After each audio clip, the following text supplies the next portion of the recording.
Hello and welcome to the Guardian Football Weekly. PSG win the Super Cup. If it matters, Kvaratskhelia and Doué proving why the French champions probably don't need Bradley Barcola. Still, Villa were okay and a great moment for 17-year-old Brian Madjo. Already being called the next Harry Kane. Can't wait till World Cup 2038 semi-final where the manager won't sub him even though he can't move. There's some transfer stuff featuring Lewis Skelly, Spence and Enzo, plus Community Shield to look forward to. And then to the real stuff, an EFL preview, a gentle run through the Championship, Leagues 1 and 2 where I ask very open questions and hope they're not the top 20 guys. Just repeat the answers from their excellent preview pods. We'll take your questions, and that's today's Guardian Football Weekly. On the panel today, Seb Hutchinson, welcome. Hello, Max. And from Not the Top 20, both of them, George Elek. Hello, George. Hello, Max. And Ali Maxwell, welcome. Rolled out every time. Here we are. Like every single early August, it's a pleasure to be with you.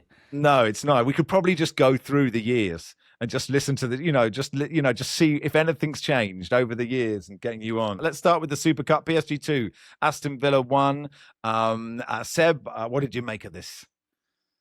Well, I think we've got the perfect panel for this because we've got four big England fans and there's nothing like watching a game to get excited about young English players doing something in a game that makes you think, ooh. And it's that feeling when people have talked about it and obviously we're so into it that we watch youth games at times and we see players come through and we think, what's going to happen when they make it to the first team? So when they make it in the first team, and when I say make it, it basically means having a moment in their first match. And I know Villa supporters have been excited about Madjo since they signed him because it seemed so unusual to spend that much money on a teenager. And then in the friendlies, they were thinking, why have we got on our hands here? And the fact that Ollie Watkins isn't able to return just yet. Perfect platform. And football is about opportunities. And I think he took his in an incredible way. I mean, what he did to Pacho yesterday is one of those moments for centre-halves that are raved about. And then they meet a striker that does that to them on a night. And you wonder, can they recover type thing? We've seen it many times before. I think Boateng's had it. Vidic has had it. I think Philip Senderos had it at one point in time. So that was exciting. But also, I think in a game like this, you're taking on a PSG side. Everybody says, oh, they're not quite up to speed and they're not quite at it. But I'll say about Paris Saint-Germain, they've been a side who've benefited from the ability to rotate their best players and keep them fresh for the big matches. And I've got it here, right? I'm doing a bit of research and I was looking at Madjo. Did he face PSG in his time at Metz? And he was on the bench, I believe, in a game just before Christmas. And I was looking at the PSG side and I'm thinking, I don't think a Premier League team could do this, even against a side who are battling against relegation at that stage of a season, to be able to have Mendes, Neves on the bench, Kvaratskhelia was on the bench, Barcola was on the bench, Doué was on the bench, Dembele wasn't even in the squad. And then you're able to rotate your team in that manner. Part of me likes the fact that you're able to have the best players playing at their peak. But at the same time, it's again the margins at the top level of football, the difference that can make. And I wonder overall, when I look at the state of football, even in France, and I know there's rumblings about it, this idea that Khvicha said that he wants almost all of France to get behind PSG as they represent all of France. And there has been a backlash against that, even from PSG supporters, where the idea is, no, we don't want all of France to like us. We want to support our side, have our rivals dislike us. That's how football works. And they have shown themselves now they're so dominant, not just in their own domestic league, but they could be in Europe with this ability to attract the top players who think, brilliant, I have the perfect platform to win Ballon d'Ors. Fantastic. Back to the game. Not to go off topic, but I did. But I stayed on topic. Anyway. We're sort of on topic. I was enjoying it. Hemmings for Villa as well. The fact they lost Rodgers and to be able to give him a platform now, there's his opportunity. And he left Forest relatively early. They're upset about that, but Villa benefited from that. That's the ecosystem. I thought Villa played pretty well considering the absentees, but PSG have that quality, and obviously that told in the end. But this takeaway from me is the fact that when you're a big England supporter, when you see these players make their mark, and that's why I've not gone into big detail about Madjo, because I want the other two to get excited about him as well. So I'll leave it to them. Go on then, Ali. I mean, we've nicked him off Luxembourg. In a way, haven't we? Nah. We have in a way, in the way that he has already played 3 times for Luxembourg.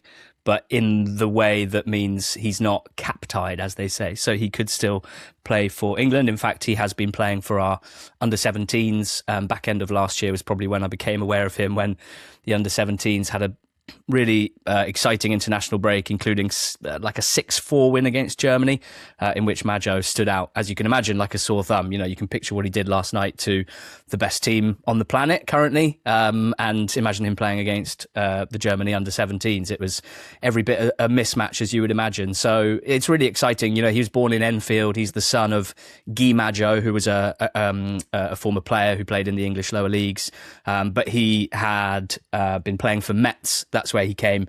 That's who Villa signed him off. And they had this back and forth. Well, they were sort of banned from playing him for a while the transfer was looked at as having broken some rule or other. And recently they won an appeal to allow him to be available to play. And he's obviously taken that opportunity. And yeah, from an England point of view, you know, pre-season, it happens every year. We do get excited about players that we see playing in friendlies, particularly for the elite clubs on their overseas tours, and generally when their key players aren't back from their holidays, particularly in major tournament years. So, like, I think with Madjo, there is a clear route to some minutes. Currently, Villa have Watkins and they have Tammy Abraham, but outside of that, you'd think an injury to them and Madjo genuinely is the next best option. And clearly, you know, with Watkins coming back a bit late, maybe we'll see him a bit in the next few weeks. But it's not just Madjo. You know, I'm always looking for the next bright English players, and Max Dowman, we hope will get some more minutes this season, but Madjo would be the youngest player in the Premier League this season, other than Max Dowman, that's likely to get serious minutes, I think. But we've also got the likes of Rio and Gamoa. You know, Harrison Armstrong at Everton had a good second half of last season in flashes and is an exciting player. Josh King at Fulham, really excited about. Matheus Mane's dropped down to the Championship with Wolves, having looked great in the Premier League. He's in the Portugal under-21s, but still eligible for England. And then even guys like Chris Rigg, I'm excited to see hopefully him get plenty of minutes for Sunderland this season. And Achimpong of Chelsea is probably one that I'm really watching closely this season too. Yeah, and it was a brilliant finish. I mean, he is you know, there are so many cliches you try about a 17-year-old George, you know, like raw, a handful, but God, he is a handful. Like, you know, people will not want to play against him. No, I mean, the kind of every part of his game, I think, is a defender's nightmare. I mean, for being a 17-year-old, obviously his physicality was immense. And we saw the way that he, as Seb said, just kind of barged Pacho off the ball so comfortably whilst maintaining his own balance and poise. Like, it's one thing being a bulldozer, it's another thing being able to bulldoze someone and not have it impact the way you're moving whatsoever. Interesting, I'd note that Guillaume Balaguer has been very vocal about how much he rates Madjo over the last few months, and he tweeted last night saying, you know, he's, to paraphrase him, he's the next Haaland, and if I see anyone else compare him to Lukaku, I'll shoot them. And you can see, you know, it's obviously a very lazy comparison because of physicality and whatever else with Lukaku, but it's that amazing movement, the pace. There was a moment in the second half where there was a loose ball, and it was kind of between Madjo and two of the PSG centre-backs. And whether it was because he was faster than them or just because they were absolutely terrified of engaging in a duel with him, they both basically stood off and let him have it, which is so Haaland. You know, it's that fact that the defenders just don't want to get dragged into kind of one-on-one duels with him. It's really exciting. You know, he missed two good opportunities before the goal, a header that he just glanced wide, and then an opportunity which was actually an amazing block, which then kind of ricocheted off the defender and hit the outside of the post and went wide. But the finish itself, it was again using his strength and managing to fashion this kind of off-balance finish with his left foot into the roof of the net. It's funny how often in sport it feels like there are kind of the successions are always quite neat. It's happened to a degree with England, you know, where you go from kind of Lineker to Shearer to Owen to Rooney to Kane. And suddenly we are at this moment now where everyone's been talking about who is the next one. It's too early to say that he's just going to be our striker for the next 10 years. But it is amusing how basically the first competitive game of elite football after the World Cup, and suddenly we've got a 17-year-old England eligible striker doing this. And I do think he'll get minutes. I think it's interesting that, you know, Tammy Abraham had a summer off and Unai Emery still chose to play Madjo ahead of him yesterday, which might suggest that he's second in line to Watkins. And given Watkins' struggles last season at times, it wouldn't be a huge surprise to see him, you know, not to make a pun, but muscle past him as well. So, I also really love the idea of an England striker having played 3 times for Luxembourg. It just feels like a weird quirk that I would absolutely love to be the case. And I think for the sake of, giving the whole picture, sometimes I think it feels like no one's allowed to criticise a young player or point out things that they didn't do so well. We all saw the good stuff. He did also give the ball away in the build-up to PSG's first goal in quite a dangerous area with what was quite a loose touch, and that's the sort of stuff that, strikers, we still broadly focus on their goal-scoring ability, but there's so much more to what top managers want from their strikers, and being secure in possession all over the pitch is certainly one of them. So, he is 17. I wouldn't expect him to be the perfect player yet, but I think it's always interesting when we talk about young players to understand the full picture, because they are rarely the finished article at this point. And the only other thing on this game that I wanted to get on my soapbox about was Doué's winning goal. Mm-hmm. Is that not the best advert for the thing that seems to wind people up so much, which I don't understand, which is the linesman not putting his flag up for something that looks clearly offside, right? People moan about this so much, and I dare say Seb might have had co-commentators say the line that always gets me, which is, what if someone gets injured in that phase of play, which should have been stopped because it was offside? And you're like, well, what if the linesman had put his flag up, like most of us watching would have done, and that goal would have been disallowed incorrectly? Like, to me, this is clearly the right thing to do, and I think this was the one of the great moments of this so far.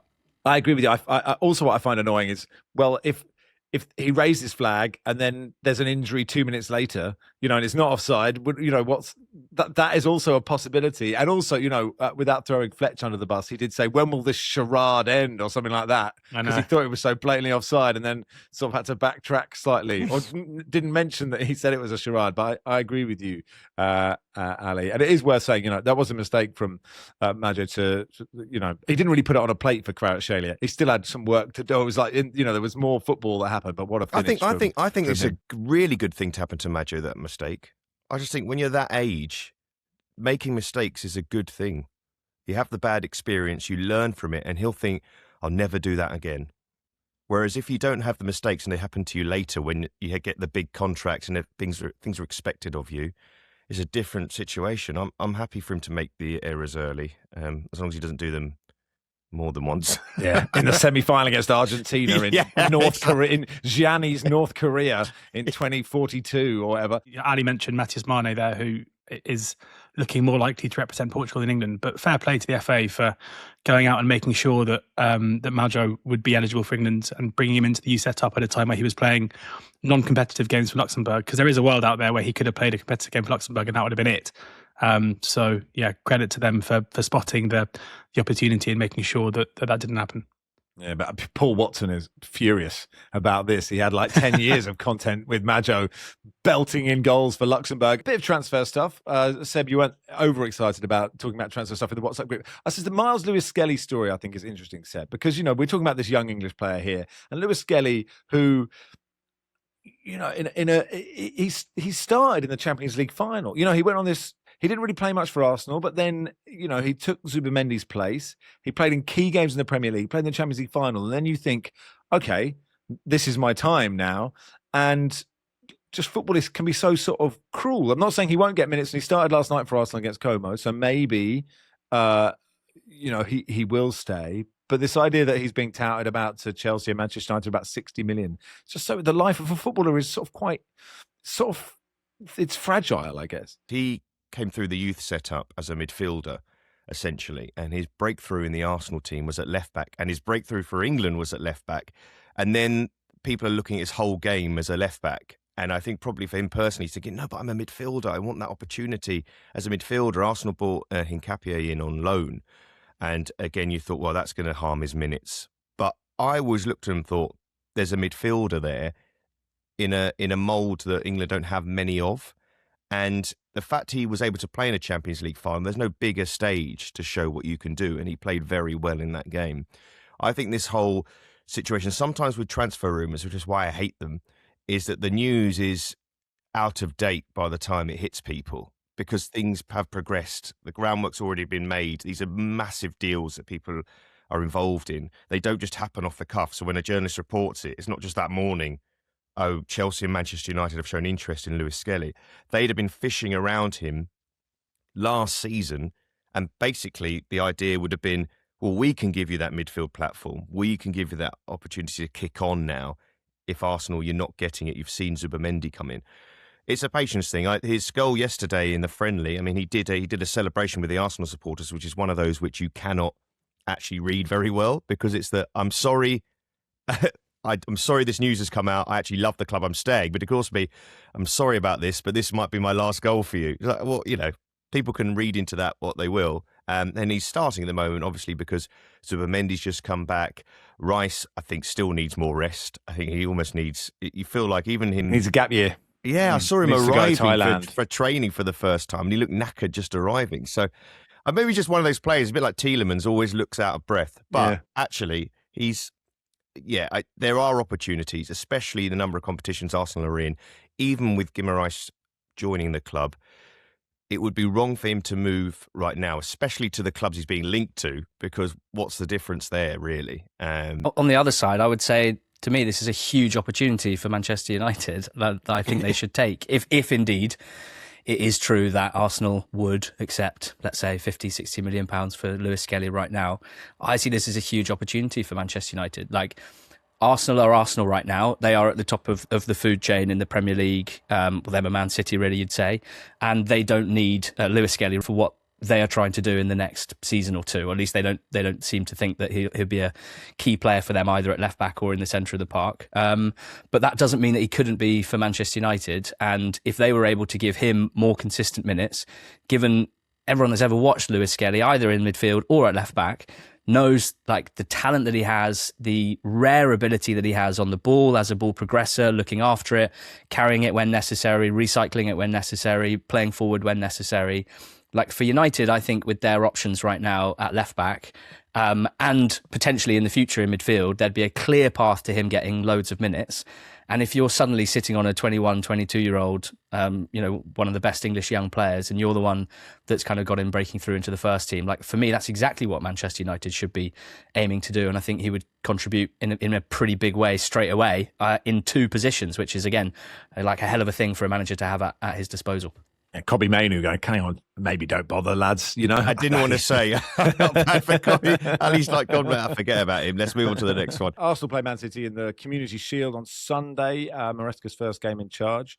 Arteta's now the longest-serving manager in the league after Pep went. But anyway, we'll talk about that game on Monday. See what Maresca's done to City. Jed Spence to Inter, George, is fun, isn't it? I mean, he did of the sort of standout stars for England in the World Cup. It's sort of him, the cameo stars, best supporting actor, him and Dan Burn. You're slightly surprised that Désiré and Spurs are happy to let him go? I think Spence is best supporting actor. I think Dan Burn was a mere cameo. Spence was a big part. And I think he's produced probably one of the greatest England moments that will now be forgotten, with that tackle on Simeone shortly after the Anthony Gordon goal, before it all went really badly. I think that's the reason it all went badly, that actual situation in the game. Yeah, I agree. I think they freaked the players out, freaked the manager out. Yeah, that was it. Should we do a pod on England-Argentina? No, please no. Joe! Yeah, I am relatively surprised. Yeah, his time at the club has been up and down. It does feel like... we've seen Inter shop in the Premier League quite a lot recently. He's joining John Stones and Manuel Akanji as being recent recruits over there. I can see why, if you're Jed Spence, you'd quite like the opportunity to go and play abroad. It's something we're seeing more and more English players do, which I think is a positive thing. So yeah, I guess financially it makes sense for them. It also probably typically is quite a good thing for a selling club to do, is cash in on a player when they've had a good World Cup. And it's probably not necessarily a particularly good thing for a buying club to do. So sad to see him leaving the Premier League. But, I think so long as Thomas Tuchel's in charge of England, we'll keep seeing Jed Spence in England squads. And hopefully he can perform out there. Ferran Torres to PSG. Man City trying to get Enzo Fernandez, perhaps. We'll get on with an EFL preview, and we'll do that in part 2. Welcome to part 2 of the Guardian Football Weekly. Jim says that now the Premier League's voted through the new deal for football, is that a good deal for the EFL? It's the sort of story that is sort of not that fascinating, but perhaps is important, Ali. Yeah, this stuff is important. Which angle to attack this from? Like, the financial situation in English football is pretty crazy in a number of different ways, and there is a fairly strong link between Premier League and the EFL's general health, but it's only a link and it's not the whole picture. And EFL clubs, I think, sometimes put a little too much emphasis in what the Premier League should be doing for them. Obviously, I'm a supporter of the EFL being supported by the Premier League, and certainly the fact that the Premier League needs the EFL in order to be the league that it is and has become. But EFL clubs manage their own finances, and large swathes of them have not done that very sensibly, very prudently, and some of them have got into significant financial difficulty because of that and threaten the very future of historic clubs. So I'm always hopeful, but not necessarily buying fully into anything changing the full picture. It needs to be, and this is what the independent regulator is trying to achieve, and I have some hope that they will. This is something that needs to be something that everyone kind of works towards, from the Premier League distributing its great riches in the best way down the pyramid, rather than just giving a load of money disproportionately to three teams coming down and those that went down before them.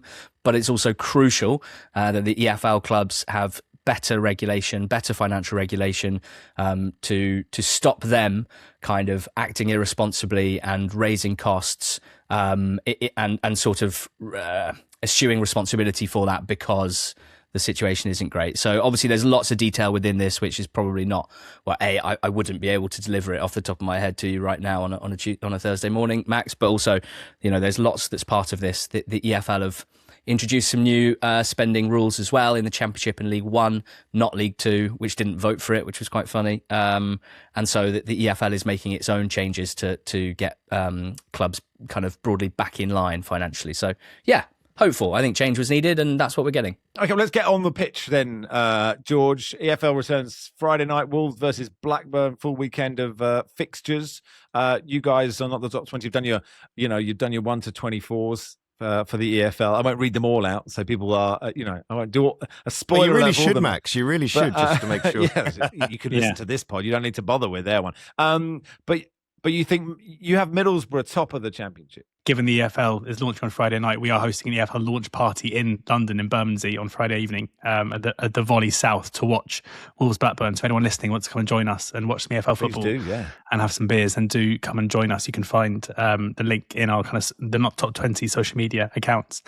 But yes, Borough top. They had a funny season last season, and a lot of neutrals are pretty miffed as to why Ali and I hold, and a lot of other people hold, Kim Hellberg, their manager, in such high regard, given kind of the narrative is he took over a team who were going to get promoted and ended up finishing fifth, and then managed to lose the playoffs twice. And all of that is kind of factually true, of course, because Rob Edwards had Borough in a lofty position. They did finish fifth, having gone top of the table, and then they did lose the playoff semi-finals and still get to the final, and they did still lose the final. However, what I would say is, watching Borough under Hellberg, I think often with managers like him who implement a very extreme style of play, mid-season appointments can often be very difficult, because it's hard to get your training methods and playing style across when you're playing at least once every week. And he did it remarkably quickly and incredibly effectively, to the degree that even though the results were good for long periods, but also kind of tailed off, the underlying numbers, and not just XG numbers, like the XG, but also kind of final third entries, box entries, shots on target, everything. The level of dominance that they exerted over their opposition compared to the rest of the league was absolutely staggering. Like, I've never really seen a team put themselves so far clear in all of those metrics. And their issues, I mean, it's basic to say, but they had a goalkeeper in Silbrin who... his shot stopping left a lot to be desired, probably not a top level Championship keeper, and their finishing was horrendous, and that kind of fell to various different players.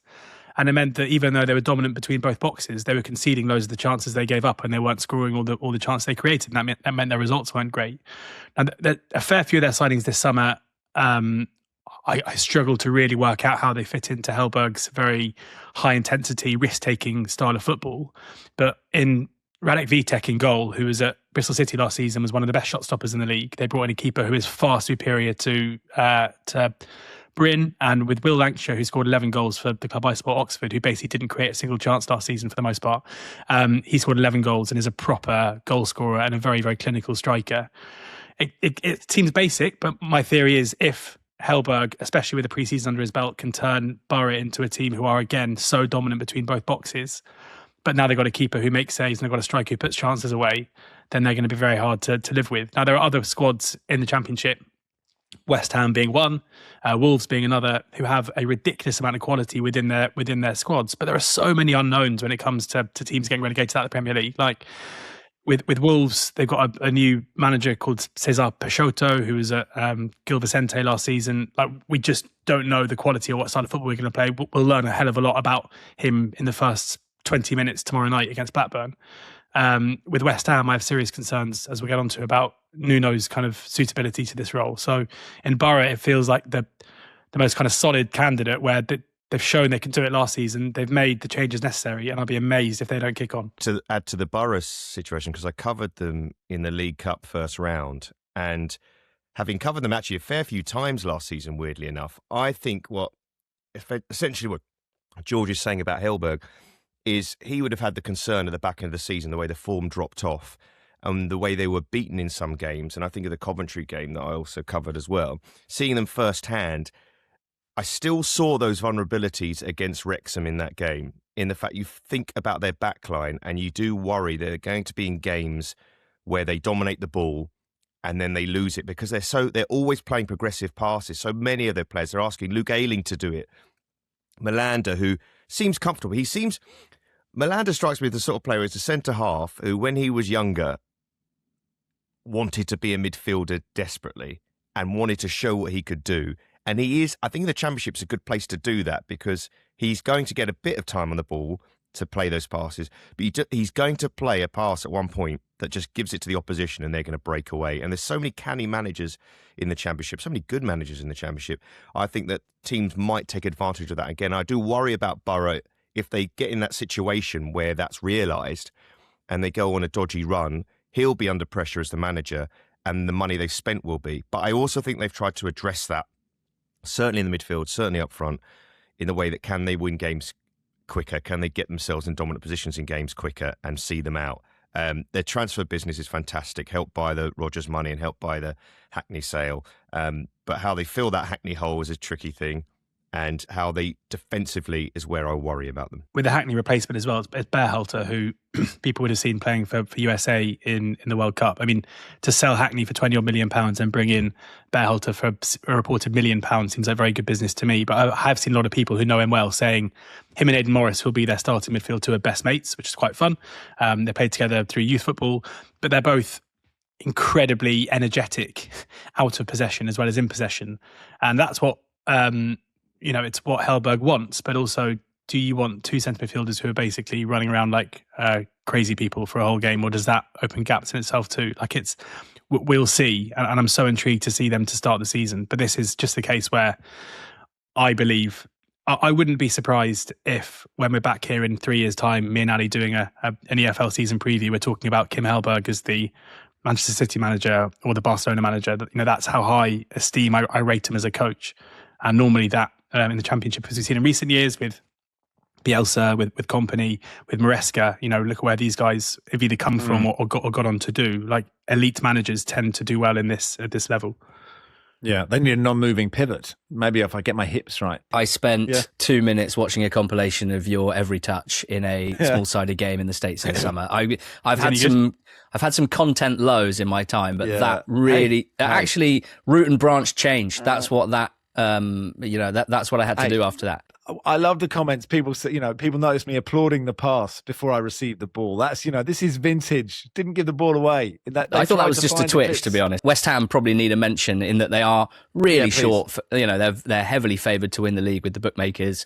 They were the best of the three relegated teams last season. In fact, their 39 points, I think I'm right in saying, would have been enough to survive in the last 15 seasons in the Premier League. So they got a bit unlucky on that front. Nuno is still the manager and Jared Bowen is staying, which is kind of the headline stuff, really. And Bowen should be the best player in the league. He's an absolutely magnificent player. So it seems obvious that they would be kind of the favourites. I think we feel like And this, the window is still open for another 3 weeks, but we do feel like there is an awful lot to do still at West Ham.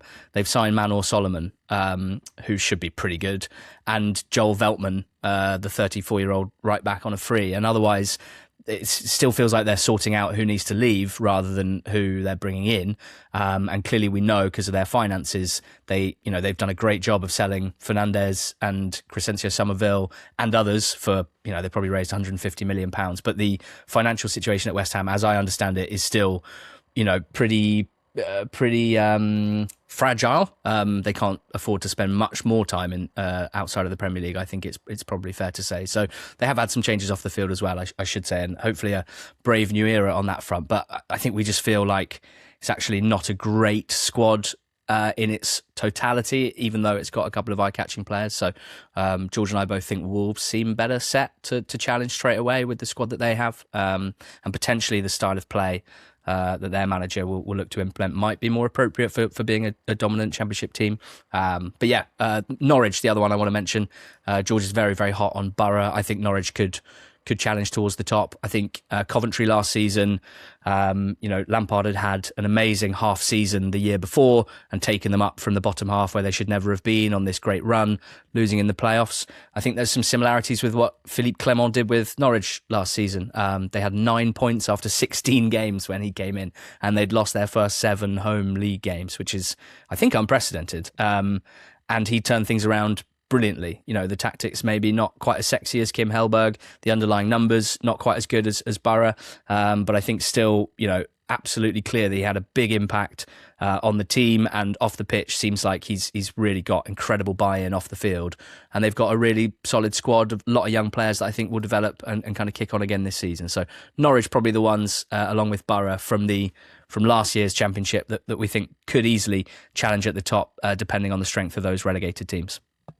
Seb, how do you see the situation at Southampton? Obviously, they've got a points deduction, but Thunder Eckert is still there, and he's clearly there's a charge overhanging. But by all accounts, everyone is with him now.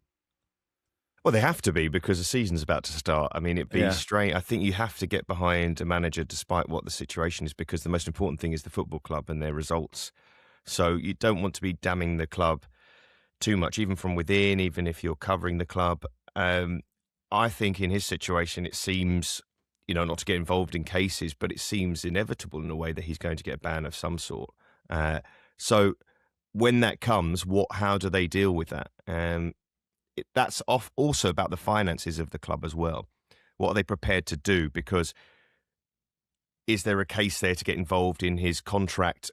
If he is suspended, how does that then work with them having to get a replacement in? If he is suspended, can he just spy on the team? Well, he's free to spy, you mean? Yeah. He just go around the back. Was it double jeopardy? No, I can't remember. I was desperate not to do flippant spy-based gags because I know everybody, they're old hat now. I'm trying to be new and, relevant. Well, it was the Middles were losing twice in the playoffs, which always makes me giggle. But I think they're late surge. But they're in that situation when you have the 3 teams that drop down in West Ham, Wolves and Burnley, because Southampton didn't go up last season. It creates this bottleneck all of a sudden, which is what I think football fans in general quite like.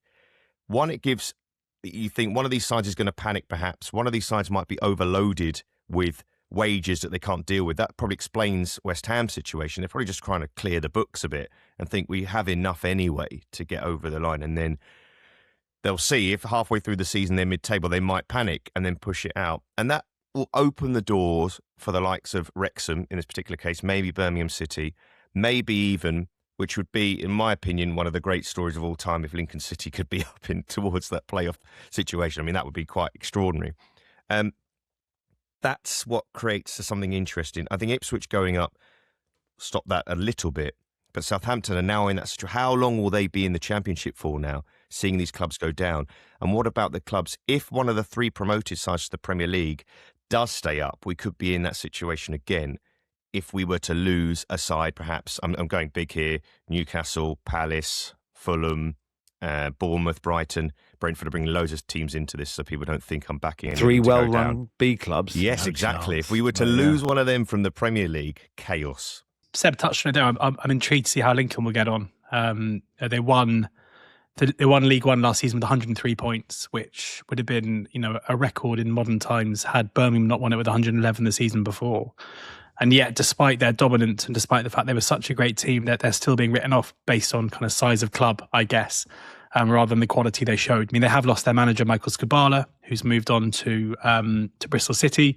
His 2 assistants were appointed shortly after that decision was made, effectively the club saying, he isn't the reason for our success. We are just a well-run club and he's a cog in that machine. So it'll be interesting how they got on there. But they also lost maybe their best player in the second half of last season too, in Jack Moylan, who's gone to the team that finished second in Cardiff City. They've got a very robust style of play, which I think will be well suited to moving up into the Championship, because they aren't a team that necessarily need the ball. They're happy to sit off and attack in a very direct way, where they really try and exploit the space that's left in behind defences. We see clubs who come up from League One into the Championship, they tend to go okay in their first season. Often kind of gravity sucks them back into League One the season after. But I think Lincoln could really start well, albeit a pretty tough assignment first up playing against Middlesbrough. Also really intrigued to see how Cardiff get on under Brian Barry Murphy, another manager who wouldn't surprise me at all if he's got a huge future at the top level. Very, very, different style of football to Lincoln, where they get the ball down and play. I just wanted to ask the gentleman's opinion on the new playoff situation. I don't know if it's been explained on the pod already about the additional places in the playoffs, a system that's very similar to what they already use in the National League. It's created 2 extra opportunities for sides in the league. Is this all the way through the EFL? No, just the Championship. Just the Championship. Oh, yes. Yeah. Okay. So it goes down to 8th, does it? 8th. Yeah. I mean, I've got to say, Seb, I this might just be signs of my movement into middle age, but I hate it. Woke nonsense? Is that what you're going to say? Woke nonsense? Well, no, I wouldn't go that far. Okay. But I don't like it. I just don't really see the need for it. It just seems like it's an attempt. It's a contradiction, because I love the playoffs, because the playoffs existed as I came into consciousness about football. But I guess from a very kind of base perspective, I don't really see why you want to create a league system where you play 46 games and then one of the promotions places goes to a knockout game where you can finish 30 points behind. The actual idea of the playoffs, even though I love the drama, is flawed in my opinion. But making it even more forgiving, bringing in a team in 8th who are basically mid-table, it's just football going closer and closer towards just an entertainment show rather than an actual competition to reward quality and success.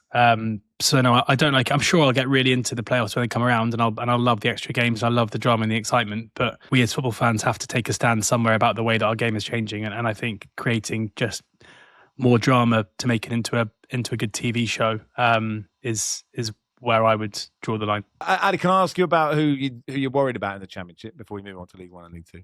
Yeah, we very much inadvertently relegated 3 teams who are all within about 10 square miles of each other in our 1-24s. That was Bolton Wanderers, who came up through the League One playoffs last season. They had a loanee called Mario Cozier-Dewberry, who generated a lot of their attack, who I don't think will be back at Bolton this season. And we're not really buying what they've been able to do at this moment to kind of build a Championship-ready squad as we see it. Steven Schumacher, very good manager, came up with Plymouth a few years ago and had them sort of 16th midway through his first season at the level before getting poached by Stoke. So, plenty to believe in, but we're not buying the squad at the moment and the quality basically. Blackburn we had going down as well. Tony Mowbray's their new manager, and they're broadly sticking with the same squad that they had last year. It's kind of hard to know exactly how this will go because Mowbray at his best can develop young players really well while playing attacking football and having some success, but results haven't been great in his last few jobs, and the just general atmosphere at Rovers is about as bad as any club in the Championship, just because the ownership, the Venky's and the fans, I mean, that relationship ended about 5-10 years ago, and it's still just a place with so little positive energy. And I do think that can have an effect on the team, and broadly similar for Preston North End. Now, they finished 14th last season, but it was season of two halves, good start to the season, and then they only won 4 of their last 20 in the league. And I'm just concerned that will be the level at which they start this season, because again, they haven't been able to do huge amounts in the transfer market to give Paul Heckingbottom a much better squad, and the fans are not happy. Heckingbottom doesn't seem happy that he's kind of going into battle without great weapons. So yeah, nothing to do with the geography of it all, but it's Bolton, Blackburn and PNE that we're pretty worried about. You've basically relegated the 1950s. How could you? All right, that'll do for part 2. Part 3, we'll do League 1 and League 2. Welcome to part 3 of the Guardian Football Weekly. So League 1 then, as you pointed out, Ali, the Jack Wilshere, Aaron Ramsey, Tom Cleverley all managing in League 1, which is fun. Seb, who are you looking at? Cambridge aside, of course, who are going to run away with it. Who are you looking out for? Bromley, bizarrely. I used to, when probably about 10 years ago, I used to work a lot on the National League. And I remember seeing the route, obviously Luton coming from there to go up to the Premier League essentially, but it's a bit of a different situation in Bromley's case, because Luton had already been a club up in the higher echelons of football anyway that had dropped down and gone back up again. Bromley, we're talking about a side who are in a good catchment area. We love to use that phrase. And in the modern game, it's probably more important than ever, because you're a club looking around and thinking, if you're in that part of the country and you think maybe we can pick up those players who come from Palace, perhaps, or even come from Charlton, we're looking higher up the league. But then you reach a point where they are now, where they're in League 1. And whereas before they might have been trying to pick players from the leagues below them in the National League, they are now looking in that position. Can we attract those players to kick them onto the next level? Any club in this sort of situation that finds himself now, I look at League 1 and I always think, this is the point where a club who is maybe, obviously they're punching up, above their weight. Now is the chance to say, do we belong here or not? Are we just going to drop out? Now, I don't know the gent's opinion on Bromley as a particular case and where they see them going. But if you're, say, a fan of Cambridge, for example, you see a club like Bromley in your remit and you think, oh no, another one of these. Hopefully they don't push on. Because they're one of the cases, unlike Salford, perhaps, you think, oh, well, it's inevitable they're going to surge past us, but they haven't done. You think Bromley is, if we see them go, I mean, we're in big trouble here. Yeah, I mean, do you know what, George, I do look at League 1, and I looked at it, Cambridge were there for quite a long time and then went out for a couple of years and come back again, or however long we were in League 2. And you just go, blimey, I'm trying to find 4 teams who are just sort of smaller, are traditionally more likely to go down than us, and it's quite hard actually now, because just there are big teams in there. Yeah, there are big teams. I mean, and there are some teams who are consistently punching above their weight and staying up. We saw AFC Wimbledon last season, having come through the League 2 playoffs, stay up, and they'll be hoping that they can do that again. But I would also kind of caveat it by saying that there are regularly teams who you might perceive as being big teams who do struggle in League 1 because it is unforgiving. Look at last summer. Blackpool were one of the biggest spenders in the whole of League 1 and spent most of the season staving off relegation until a kind of a late flurry of results took them up into mid-table. Like, they would have had one of the biggest wage bills in the league and would have gone into the season confident that they'd be able to compete for the playoffs. So, as a Cambridge fan, I can understand why you're looking, wondering who's going to be there. Barnsley, another one who generally have been a team that have competed at the top end of League 1. But as they lose players and seemingly a kind of cost-cutting, they're another who we worry for and fear could have a season of struggle. It also wouldn't surprise me, you look at the teams that have come down from the Championship. My team, Oxford, are currently under a registration embargo, can't sign new players, transfer rumours swirling around some of our better players, even though we don't want to lose them because we can't replace them. You've got Sheffield Wednesday, who I think will go well, but Ali fears for, and they've had to basically build a whole new squad from scratch after their takeover. I'm really concerned about Leicester, who I just don't think have a particularly good squad and have loads of holes to fill. And under Russell Martin, whose star has fallen pretty quickly since that day at Wembley. where ironically his Southampton side put in one of the best backs-to-the-wall performances I think we've seen in the playoffs. And since then, he's had a torrid time in the Premier League playing out from the back as he likes to do, and then a torrid time at Rangers. He really needs this to work. But I look at their squad and even though you've got players of individual quality, or at least we know have been good players, like players existing already there, Oliver Skipp, Sefi Mavididi, they haven't looked good for a while. Players like Connor Chaplin and Wes Burns, who dropped down into League One again, who were fantastic players at that level a couple of years ago.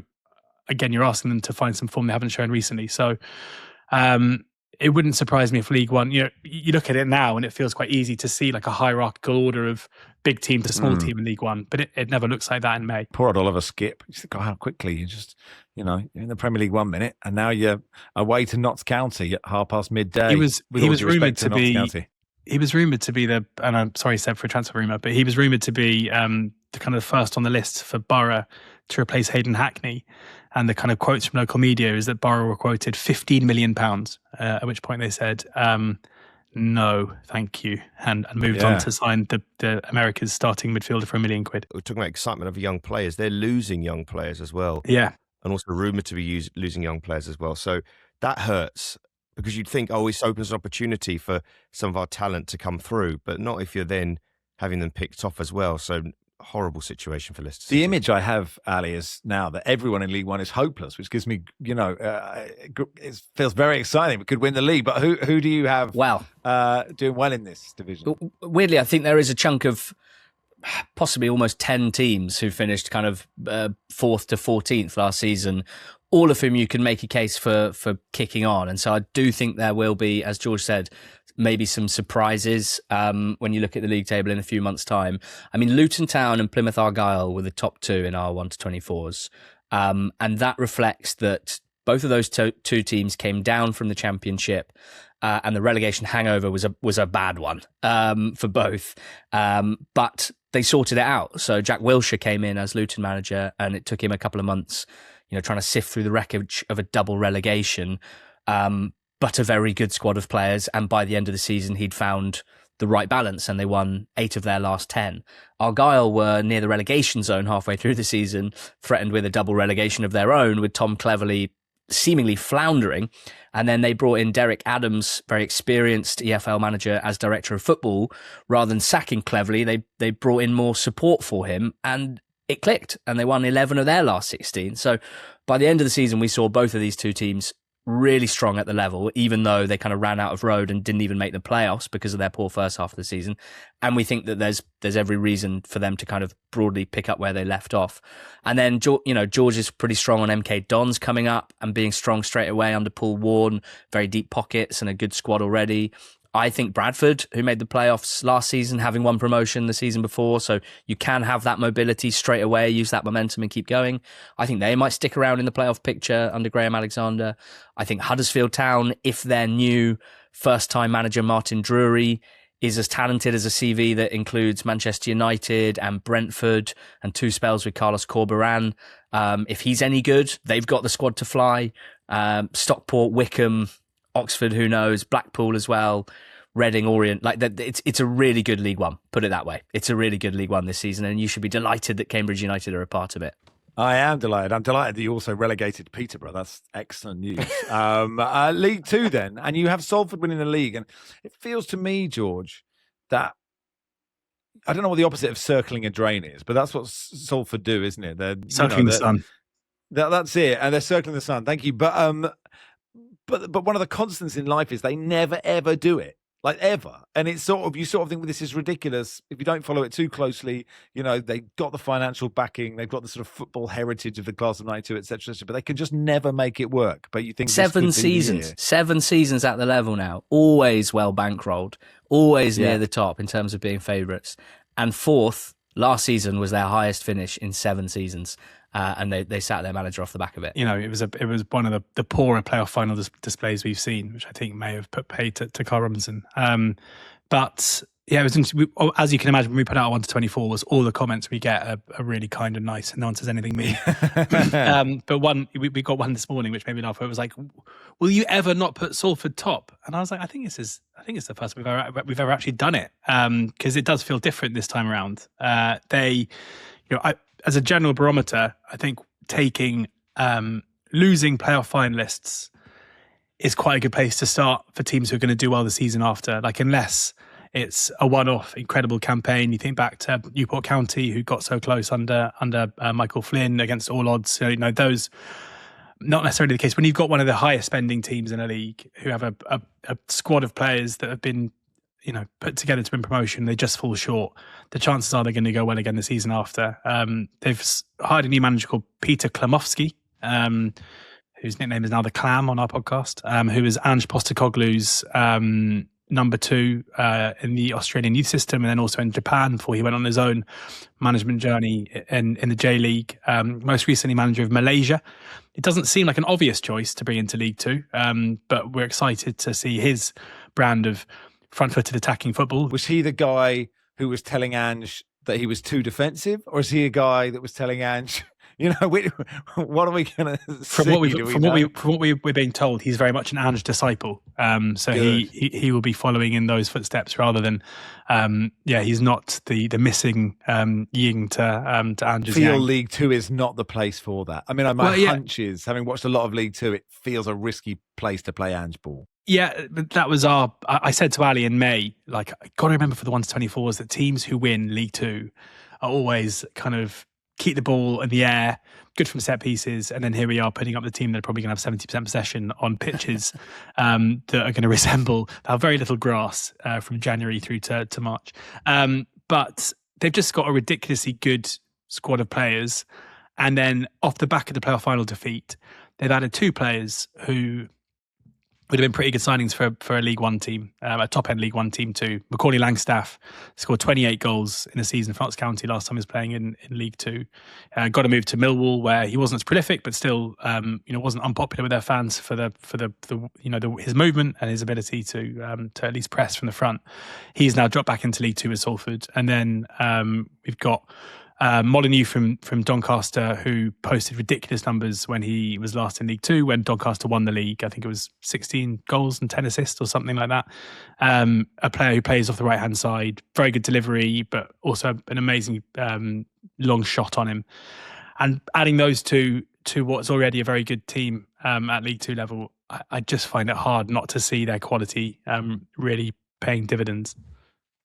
Seb, who are you looking out for? I would say Grimsby Town. I've always had a soft spot for them. I went to Blundell Park quite a few times, actually. And I feel in this particular situation, they've been... I almost don't want them to go up in a weird way. I just want them to be a presence in that part of the league. I feel it's a lot to ask to push up. But then you look at Lincoln City, what they've done, and Grimsby, being from the same county, will feel, well, maybe that's an aspiration for us. Sorry to say that. But I say... David Artell, Gibraltar International, I like quirks like that. But for Grimsby Town, seeing them in the National League and seeing them come up, essentially being a club in League Two where you think that's where they should be. Now, I want to know, and this is maybe a throwback to the gentleman here, we look at Salford and the pressure on them weirdly. Grimsby Town are a club where seeing a side like Salford maybe scream past you and think, oh, they're going to go over the hills, Wrexham style, but it's never happened. Just the fact they can mix it with them in that league and say and remind them this is where you should be. You're not going to go any further. And the experience of seeing them beat Southampton in the FA Cup, I love that so much. This experience of seeing them knock out Manchester United last season on penalties, I love that so much.